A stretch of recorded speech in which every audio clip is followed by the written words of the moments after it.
महाराज जी, जब भी मैं भगवत स्मरण जप या ध्यान करती हूँ तभी असंगत और बीते हुए समय की व्यर्थ बातें मन पर हावी हो जाती हैं, जो बातें अब मायने नहीं रखती। महाराज जी, इस मानसिक विक्षेपों से कैसे पार पाऊं महाराज जी?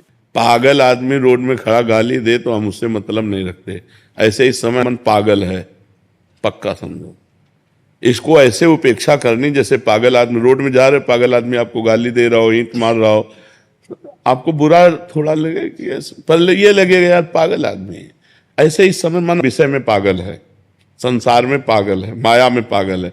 जब हम भजन में बैठेंगे तो भूत की बातें, भविष्य की बातें, वर्तमान की चिंता लेकर के या व्यर्थ की बातें वो मन हमारे सामने पेश करता है।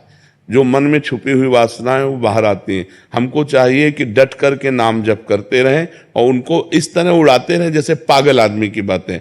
मेरा मन, मैं मन, अब ये सोच लिया तो करना ही है। देखो ना, अब ये मन हट ठाने तो मुझे करना ही पड़े। क्यों करना पड़ेगा? अब वो जलाएगा। जब आप ना कहेंगे तब वो आपको ताप देगा, आपके हृदय में एक अशांति पैदा करेगा। यम ही न व्यथ्यन्ते ते पुरुषम पुरुषर्षभ शम दुखा सुखाधीरम स्वमृताय कल्पते। जो उसके द्वारा दी हुई व्यथा को, जलन को सह गया, वही निकल गया, वही मन को वश में कर पाया। और जो उस व्यथा से परेशान होकर जैसा मन का वैसा कर लिया, वो भ्रष्ट हो गया, वो नष्ट हो गया। तो हमको सहना है, इस पागल आदमी की बातें नहीं माननी है। हमको भजन में अपने चित्त को बार बार लगाना है। जहां से मन बार बार हमारा विषयों में जाता है वहीं अपने ध्येय में लगाना ही साधना है। और जब लग जाएगा तब तो कहने की बात नहीं हो, तो आनंद का अनुभव होगा। नितिन शर्मा जी, राधे राधे महाराज जी, दंडवत प्रणाम। महाराज जी, भक्ति की ओर बढ़ते रहने के लिए, उत्साह बनाए रखने के लिए आस्था कैसे विकसित करें जब परिस्थिति प्रतिकूल हो और निराशा से विचलित ना हो?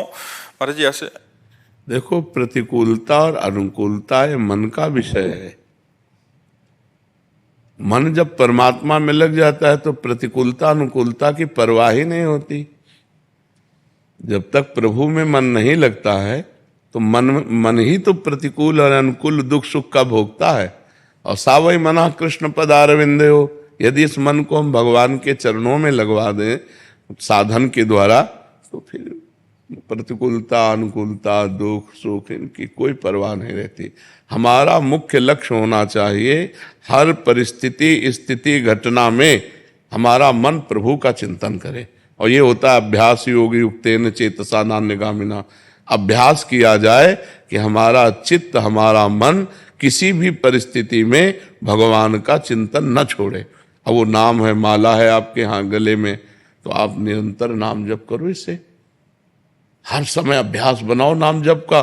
धीरे धीरे मन जैसे नाम जप कर रहे हैं तो उसमें स्फुरणाएं हो रही, भूत की, भविष्य की, गंदी बातों की, अच्छी बातों की, उन सब पर ध्यान न दीजिए, बस नाम चलाते रहिए। नाम के बल से जब मन पवित्र होगा, प्रभु में लगो। जहां प्रभु में लगा सो प्रभु सम है, तो समता आ जाएगी।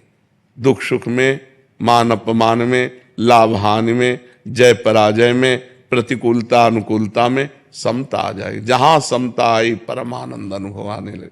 खूब नाम जप करो डट करके। नाम जप से ही भक्ति का रंग चढ़ेगा। नाम जप में अगर ढिलाई रहे और निरंतर,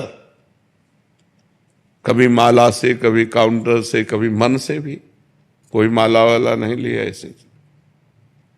ऐसे चल रहा है। और ऐसे अभ्यास क्रिया करते हुए हो सकता है, फावड़ा चलाते हुए, व्यापार करते हुए, नौकरी करते हुए, चलते फिरते हुए, हर समय नाम जप किया जा सकता है। तो नाम जप का अभ्यास करने से मन पवित्र होता है। पवित्र मन भगवान में लगता है। भगवान में लगा हुआ मन हर दुख सुख की परिस्थिति को समान भाव से सह सकता है। समझ पा रहे आप?